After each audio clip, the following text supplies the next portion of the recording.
Welcome to Talk of the Game as a preview of Southampton against West Ham United as West Ham travel to the St Mary's for their second away game out of them.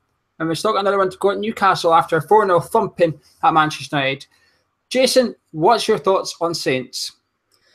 Just a team constantly going through transitional phase after transitional phase. I mean, it almost looks like the pieces all fall into place, and then usually Liverpool or someone else come along, raid them, take their manager, they fire their manager, and they just never seem to have any sort of stability currently at the moment. I think that's a club that desperately needs it for at least 2 seasons or so, because I know football is a quick changing game, but if a club ever needed it at this moment in time, I think it's Southampton at the moment. Are you impressed with how well they keep doing despite going through all this transition stages? They seem to be able to replace their managers and players almost like for like and sort of exceed expectations year after year. Oh, without a doubt, you know, they've proved it time and time again. But, you know, this bubble, for lack of better terms, really got to burst at this point. They can't just... I know they've got the scouting and the analytics and everything that go like that. So they are almost 99% to 100% sure they're picking these right players. But you just never know how a player gets on until they get into the Premier League. And it's so hard to call. It'll be interesting to see how they go on this season, especially where they're sort of losing key players every year. And I do find it quite interesting that they went with someone like Mauricio Pellegrino. I always find it quite interesting because it's almost like if you squint at his name, it kind of looks like Mauricio Pochettino, and maybe they're sort of trying to hark back to the olden days when they were playing their best stuff. Just thought it was an interesting tidbit. You mentioned there this season, so what do you think their aim should be for this season, and how well do you think they'll do? Again, it's tough to say. I mean, they've only recently just been taken over by this Chinese consortium, so that could lead to all sorts of unsettlement, or it could be the sort of point where they could push on. It's just really too early to say at the moment. I think if I was a Saints fan, I would probably be looking for mid-table security, probably a decent cup run, I think, as we all would like, but I'd probably try to avoid Europe for the time being and just sort of let this dust settle a little bit and just then push on from there. I think they'll be okay this season. I say okay, I think they'll finish 13th at the lowest, trying to get into that sort of 8th place, just like we are. I think they'll have the same aim and mission as we do, if you like. I think the manager's an interesting one. Can't say I know too much about him, but I think they recruit well. And I'm actually intrigued as to who they go get when they sell Van Dijk, because they're going to have 60 million essentially to go play with. And Southampton aren't going to go spend 60 million on a centre-back, but there's a good chance we're going to see them sign 2 or 3 players of 20 million apiece. Who's their danger man? Who do you look at Southampton and think we need to keep an eye on him? I mean, off the top of my head, I want to say Gabbiadini at the moment. When he first came onto the scene, he was red hot, absolutely red hot, and almost fired them all the way to I think it was the FA Cup. I'm not 100% sure, but he's really gone off the pace. The whole team pretty much has. I'd say off the top of my head, it'd be him, but other people I'm quite interested to see. I'm very interested to see more of Mario Lemina, who I know they've recently signed, because I know we were sniffing around him too, so I'd be very interested to see how he gets on. And I'm sure probably Jurgen Klopp's looking at him as well to see how he's getting on for next season, going on from there. I know they've got Charlie Austin kicking about on the bench as well. I know David Sullivan's probably going to get him fired up for each game going forward with all the talk about the ligaments in his knees. I think he'll probably want to go on and, teach him a lesson, so to speak. But yeah, they've got some interesting players, but again, they just don't seem to have the end product these days. So it's really tough to call. Yeah, I think they're okay for end product. I think they've got the perfect guy to deliver the opportunity for end product in James Ward-Prowse. If I could take one player to West Ham, it would be Ward-Prowse. I think he's fantastic. I think Redmond's an energetic, fast, tricky guy who's always got a goal in him, always capable. And then Romeo's sort of one of those unsung heroes in the Premier League. I think he does the nitty-gritty, he does the dirty job. He's quite a dirty player sometimes as well, but he doesn't really get the praise because he doesn't score the goals, etc. Last question on Southampton and Jason, is this the sort of team we have to be finishing above in order to have a successful season? Ideally, yes. You want to be looking at the sort of teams that finish in and around us. And I know they finished round about 8th, which is sort of a testament to themselves, again, for their transitional sort of abilities. But if we keep talking about and harping on about this quote-unquote next level, we need to look at these teams in and around us and be like, we really should be getting something from these games rather than sort of taking it on the chin and be like, maybe we'll just look on to the next one sort of thing. Yeah, I consider these teams to be your 4-point teams. If you can get 4 points against Southampton, Leicester, Bournemouth, West Brom, you're going in the right direction, essentially. If you can get 4, we're solid. Let's talk about our own team then. We got thumped 4-0 on opening day, Jason. Questions now about our defence. Do you think we should stick with 4, or are you thinking we should go back to 3, where we probably saw most of our points accumulated last season? Tough to say, because I think Slav is probably trying to do it with this sort of system in mind. So I don't know if we, again, it's so early to say. It was our first game of the season. I think come back to it in about 4 or 5 games time, and if it's still not working, then we need to address something. Man United are going to be the team that are going to be way up there in the league. So I don't want to say there's any shame in losing to Man United, but there's a shame in us losing that badly to them. But I'd say stick with the same formation for now. Come back to it in a couple of games time, and then we can address it from there if it is or isn't categorically working. Yeah, I agree. For the 4-2-3-1 provides you more attacking play, and that's what I want to see. So I'm happy to stick with that. But the left back situation, then, I've always thought Creswell should be used when we're playing 4 at the back, and Masuaku we're playing 3. However, I will say in games that you're going to see more possession, compared to the man you won't like this one, you could make a case for Masuaku because he shouldn't be under too much pressure defensively as he was. However, dropping him after 1 game may seem harsh. What's your opinion? Who would you be playing left back? My head is thinking Cresswell at the moment. I don't think anyone really covered themselves in glory against Man United. Again, like as I said before, you get thumped 4-0 by anybody. It's a bit of a shameful result. So I think anyone's sort of position is up for contention at the moment, except for perhaps Zabaleta at the moment and injuries permitting too. I would say probably put Cresswell up there, and then we have the option to bring on Masuaku if we're chasing the game, or we have the option to put Masuaku on the wing if Arnautovic starts getting tired or something from there. So I think he's probably more effective for this game as an impact sub for the moment. Well, you mentioned sort of the attacking side of it. Antonio's back. Let's just say he was to start. It sounds like he's fit and ready to go, although there has been a few whispers he's going to start on the bench.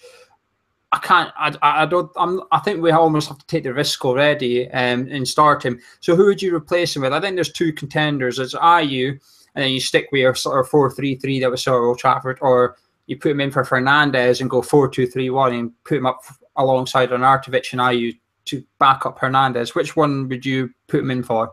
I was definitely leaning more towards dropping Fernandes for the time being. I think he's more effective as a sort of coming on as a sub. You kind of forget how young he is at the same time too. I know 21 is still relatively quite mature in football age, but it's just let's just not rush the kid. I know we always seem to get quite carried away with our youngsters too, but I'd say just give the kid a bit of time. Stick Antonio out on the right. I think he'll do more damage and make something happen by bringing him on later.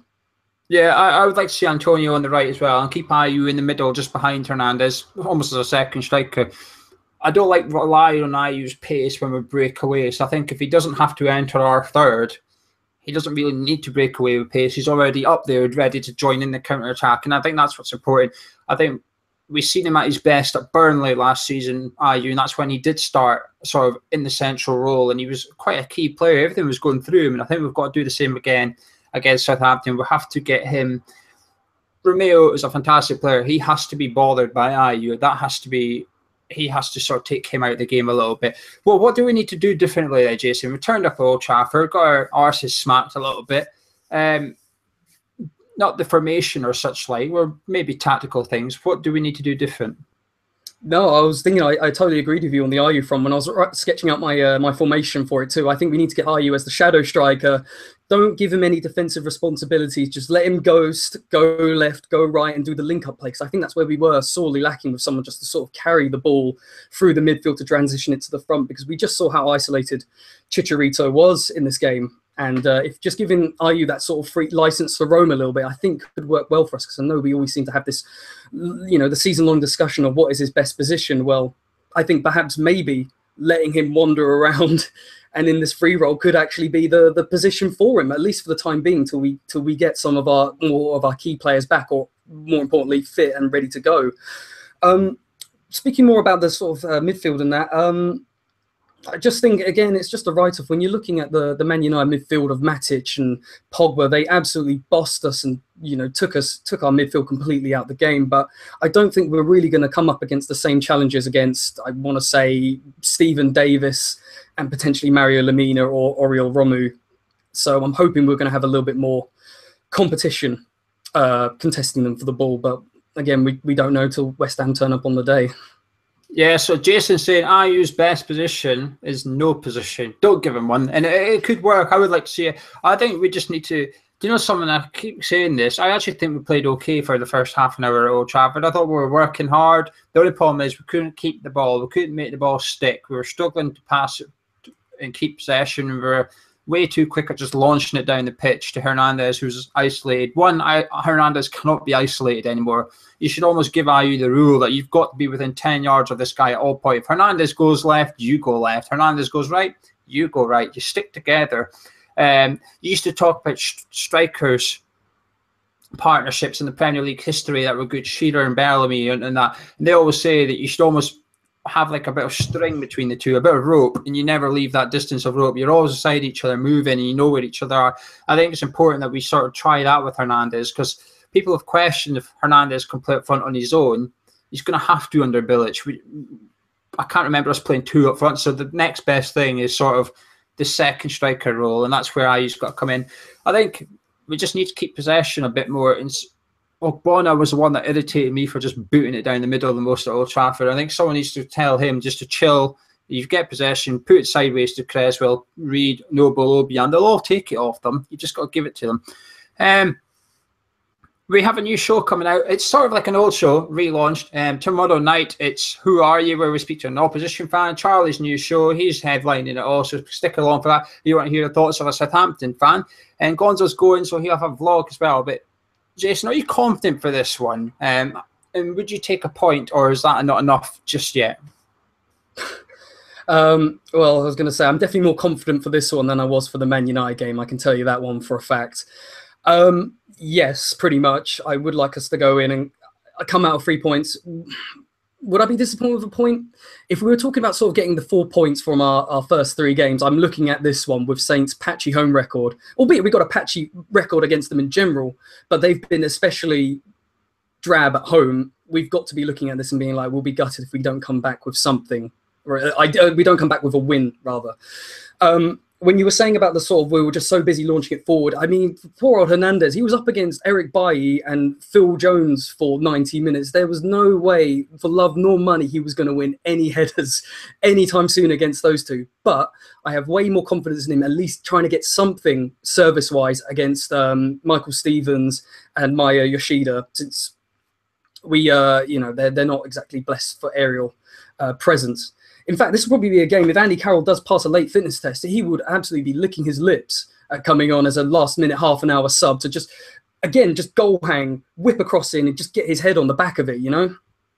Yeah, I wouldn't take a point from this. Well, I would if I knew we were going to beat Newcastle, but I don't know we're going to beat Newcastle, so I can't say yes to a point. A point's only good if we go do the business at St James's Park.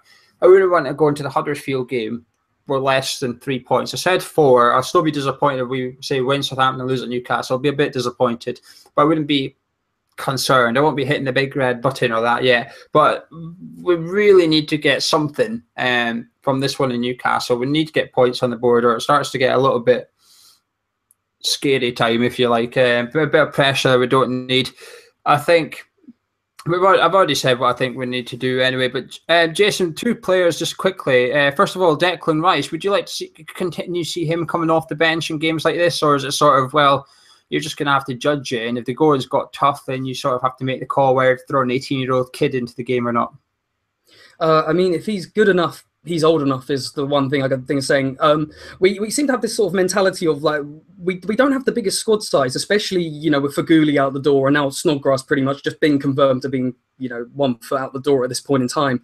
We can't have our cake and eat it too, where we sort of want to be like, we want to have our youth players play, but then no, we want these big name players to come in. So it's almost just like, well, you've got to have some balance on this as well. So, but you've got to remember with how young Declan Rice is too. I know I've just gone back on myself saying he's good enough. He's old enough, but his confidence game is going to be very key on this point, especially given his age. I don't think we should chuck him out on the deep end just yet. I'd say maybe give him his first start in a cup game, with Cheltenham around the corner as well. I think that's going to be. I think that'll be a great way to sort of bed him in slowly but surely. But especially with Faguli and Snodgrass going out, I think I'd like to see Holland and either Holland, Samuelson, or Keena feature on the bench in some form. I'm sure they're all chomping at the bit, especially after their under-23s action as well. But we'll just have to wait and see.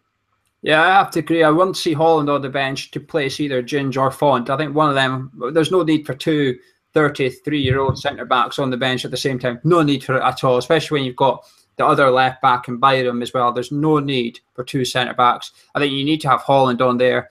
Maybe Martinez as well if you really want to have options. And I think you're right about Rice. Old enough, you're good enough. And he should be saying to Obiang and Noble, right, you two have got the best part of 90 minutes. If you're playing well, you're staying on. But if you aren't playing well, you're coming off. The 18-year-old kid's going on. And when we go to St James's Park next week, they'll be starting and you'll be playing against Cheltenham Town during the week because Rice will be getting rested to play against Newcastle. I think it's about time we started throwing down the gauntlet to these senior players and saying, because I felt last season, we'll put it this way, at Old Trafford, we all guessed the 11. We all knew what the 11 was going to be. The 11 picked itself, and it should never be like that. Even if it's Byram or Rice or Martinez or sort of the ones in contention, you should never be able to predict an 11 unless you're on a winning streak. If you're winning games, fine. But if you're sort of losing games, you should not be able to predict your manager's 11.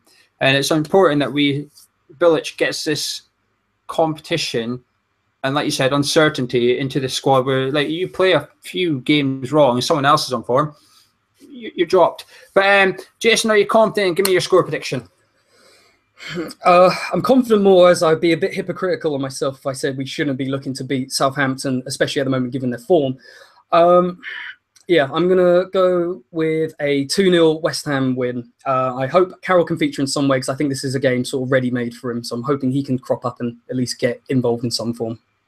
I'm also going to go for a narrow win. I think last season when the going got tough, we tightened up and was dragged 1-0s out, whether we deserved or not. That's open to debate. But I don't think the goals got tough just yet. But I think we're going to tighten up in order to prevent the going getting tough, if that makes sense. I'm going to go for a narrow 1-0 victory. You guys at home, let us know what 11 you want to see. What do we do with Declan Rice, Martinez and Holland? Is it too young or can we throw them all on the bench? Or should we even be starting Declan Rice after his impressive half an hour at Old Trafford? Give us your predictions, etc., in the comments below. Like the video if you enjoyed it. Come on to theformathammerchat.com. Subscribe if you're new. That's been Jason. I've been Gio. We'll be back on Saturday after the game with our live review, and we'll see you then.